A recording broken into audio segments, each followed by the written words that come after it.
Bonjour à vous les cancers, bienvenue sur ma chaîne, j'espère que vous allez tous très bien. On se retrouve aujourd'hui pour votre guidance générale de la semaine du 2 au 8 novembre 2020. Guidance qui, je vous le rappelle, ne pourra pas parler à tout le monde, donc prenez uniquement les informations qui résonnent en vous. Rattachez ces informations au domaine qui vous parle le plus. Si au contraire rien ne vous parle, n'hésitez pas à aller consulter la vidéo de votre ascendant ou de votre signe lunaire. C'est tout simplement que ces informations ne vous concernent pas, en tout cas pas pour cette semaine. Il se pourrait aussi bien sûr que ces informations se prolongent sur les semaines suivantes. Donc pour terminer, je reste aussi disponible pour des guidances privées, donc vous pouvez me consulter soit via mon adresse email ou mon site internet. Donc pour cette semaine et comme la semaine dernière les cancers, j'ai tiré pour vous déjà un tirage général ici avec l'oracle des miroirs, donc 5 cartes de cet oracle, 2 cartes du tarot de Marseille, une carte de l'oracle de Gaïa, une carte de la sagesse de l'oracle. On terminera avec ici un message des anges tiré du petit oracle des anges. Débutons cette guidance les cancers donc pour cette semaine du 2 au 8 novembre avec le tarot de Marseille et j'ai tiré pour vous cette semaine la carte de l'impératrice et la carte du monde. Alors, ce qu'on peut déjà dire pour vous ici avec ces deux cartes, les cancers, c'est qu'il va s'agir pour vous d'une période d'épanouissement, mais aussi de bonheur, et ça, clairement dans tous les domaines. En parlant de domaine, on va d'abord parler du domaine professionnel. On va me parler ici de projets qui sont remplis de réussite. Vous avez votre situation qui va venir à se stabiliser. Vous allez aussi pouvoir vous épanouir dans le cadre de votre travail. Vous allez aussi davantage aller vers les autres. D'un point de vue sentimental et affectif, comme je viens de vous le dire, vous vous sentez épanoui. Vous nagez dans le bonheur. Il y a peut-être un voyage en amoureux qui peut être prévu d'ailleurs, pas forcément maintenant dans les circonstances actuelles, mais peut-être que vous allez prévoir un futur voyage.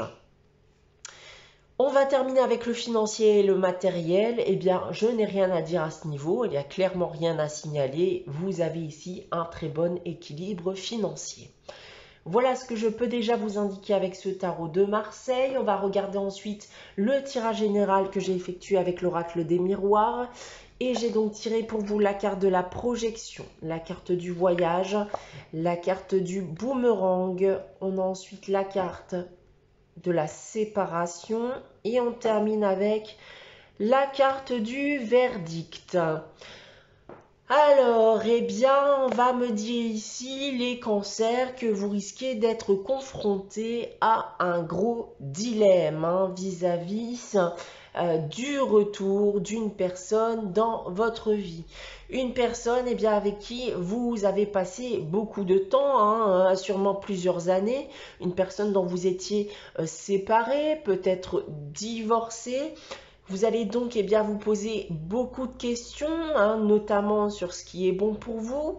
Vous allez peut-être aussi avoir des moments de nostalgie. Vous allez vous demander ce qui a bien pu se passer, ce qu'on aurait pu faire.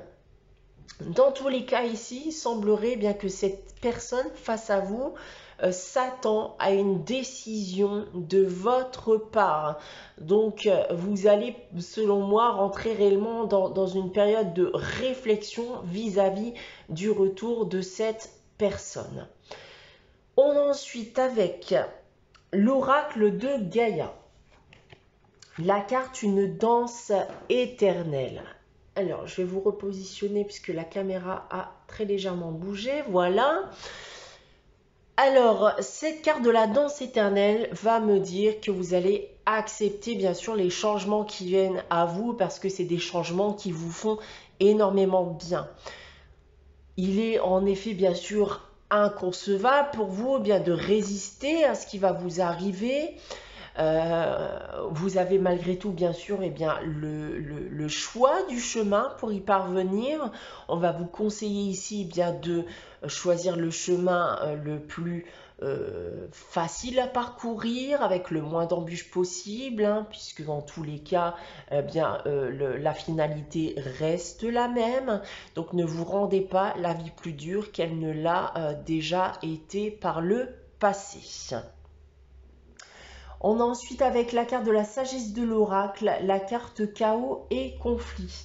Alors ici, on peut me parler soit de conflit intérieur ou extérieur qui peut s'annoncer et qui risque de perturber votre équilibre. C'est un moment pour vous bien, de remettre de l'ordre dans votre vie, de faire un tri. Il peut y avoir des dialogues de sourds aussi, il peut y avoir aussi des disputes.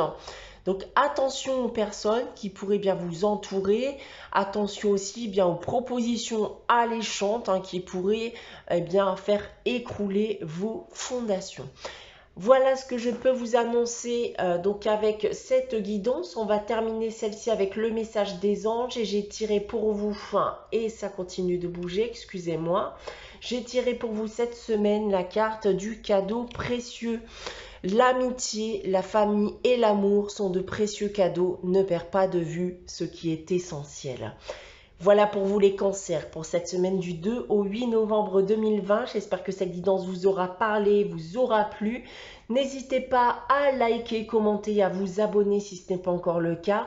On se retrouve dès la semaine prochaine pour une nouvelle guidance. En attendant, je vous souhaite de passer une très bonne semaine malgré les circonstances actuelles et je vous dis à très bientôt les cancers.